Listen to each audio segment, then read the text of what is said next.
اکثر سب سے زیادہ عقلمند وہ ہوتا ہے جو بیوقوف نظر آتا ہے۔ چلیں ایک دلچسپ کہانی سنتے ہیں۔ تو کہانی کچھ یوں ہے کہ ایک شخص تھا جسے سب بے وقوف سمجھتے تھے، لیکن اصلیت بالکل الگ تھی۔ یہ وزیر بادشاہ کا سب سے بھروسے مند آدمی تھا جو ہر مسئلے کا حل نکال لیتا تھا۔ لیکن پھر ایک دن بادشاہ نے وزیر کو بلا کر ایک حیران کن بات کہی۔ بادشاہ نے اس کی وجہ بتائی، اور وجہ تھا ایک روزانہ کا ٹیسٹ۔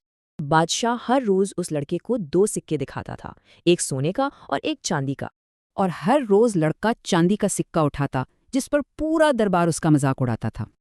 یہ دیکھ کر وزیر بہت شرمندہ ہوا اور سیدھا اپنے بیٹے کے پاس پہنچا۔ اس نے پوچھا، جب تمہیں پتا ہے کہ سونا قیمتی ہے تو روزانہ یہ غلط جواب کیوں دیتے ہو؟ بیٹے نے جواب دینے کے بجائے اپنے والد کو کچھ دکھانے کا فیصلہ کیا۔ ڈبے کے اندر ایک حیران کن خزانہ تھا، چاندی کے سکوں کا ایک پورا ڈھیر۔ تب بیٹے نے اپنی اصلی حکمت عملی بتائی۔ یہ ایک لمبی گیم تھی۔ بیٹا جانتا تھا کہ بادشاہ کو یہ روز کا تماشا پسند ہے اور یہی اس کا فائدہ تھا۔ اس نے ایک سونے کے سکے کے فوری فائدے پر روزانہ کے چاندی کے سکے کو ترجیح دی۔ یہ سن کر وزیر کی شرمندگی فخر میں بدل گئی۔ اسے احساس ہوا کہ اصل حکمت کیا ہے۔ تو پھر اس پوری کہانی کا اصل مطلب کیا ہے؟ اس سے کیا سبق ملتا ہے؟ یہ کہانی بتاتی ہے کہ خاموش اور مسلسل کام کرنے کی اپنی ہی طاقت ہوتی ہے۔